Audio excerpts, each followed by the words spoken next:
നമസ്കാരം, പ്രവാസി മലയാളിയിലേക്ക് സ്വാഗതം. പ്രവാസ ജീവിതത്തിന്റെ നിലയില്ലാ കയങ്ങളെക്കുറിച്ച് നാം നിരന്തരം ചർച്ച ചെയ്യാറുണ്ട്. കഥകളിലും ജീവിതത്തിലുമായി പലരും നമ്മുടെ മനസ്സിൽ പ്രവാസ ജീവിതത്തിന്റെ പ്രയാസങ്ങളെക്കുറിച്ച് വരച്ചിട്ടിട്ടുമുണ്ട്. ഒരു ആയുഷ്കാലം മുഴുവൻ പ്രവാസികൾ എന്ന ലേബലിൽ മണലാരണ്യങ്ങളിൽ തങ്ങളുടെ ചോര നീരാക്കി ജോലി ചെയ്ത് ഒടുവിൽ അവർക്ക് ബാക്കിയാകുന്നത് പ്രവാസി എന്ന പേര് മാത്രമാണ്. ഇപ്പോൾ കോവിഡ് എന്ന ക്ഷണിക്കപ്പെടാത്ത ആ അതിഥി നമുക്ക് മുന്നിലേക്ക് എത്തിയപ്പോൾ അതും കരിനിഴൽ വീഴ്ത്തി തകർത്തെറിയുന്നവരിൽ ഏറിയ ഭാഗവും പ്രവാസികളുടേതു തന്നെ. പ്രവാസികൾ എന്ന പേരിലേക്ക് ചുരുക്കപ്പെട്ട ആ ഒരു കൂട്ടം മനുഷ്യർക്ക് പങ്കുവെക്കാനുണ്ടാകുക തങ്ങളുടെ കഠിനാധ്വാനത്തിന്റെ കഥകളാകും. ഒടുവിൽ ശാരീരിക അവശതകൾ തളർത്തുമ്പോഴാകും തലചായ്ക്കാൻ ഒരിടം അവർ തിരയുക. അപ്പോൾ മനസ്സിലേക്ക് ഓടിയെത്തുന്നതും പിറന്ന മണ്ണിന്റെ ഗന്ധം മാത്രമാകും. ഇസ്മയിലിനും പങ്കുവെക്കാനുള്ളത് അങ്ങനെയൊരു സാഹചര്യം തന്നെയാണ്. കാണുന്നവരോടും ഫോണിൽ വിളിക്കുന്നവരോടുമെല്ലാം ഒറ്റ ചോദ്യമേ ഇസ്മയിലിന് ചോദിക്കാനുള്ളൂ: എനിക്ക് എന്നാണ് നാട്ടിലേക്ക് പോകാനാകുക?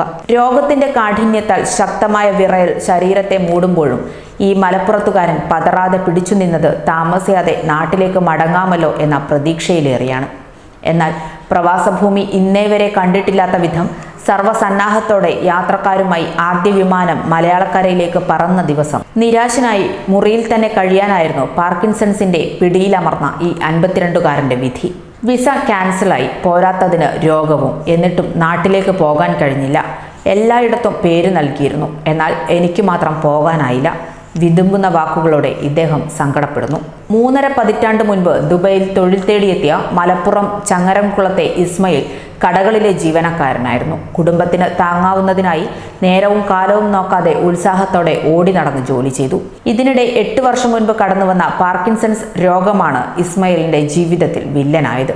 എന്നിട്ടും വിഷമങ്ങൾ ഏറെ സഹിച്ച് 7 വർഷത്തോളം വീണ്ടും ജോലി ചെയ്തു.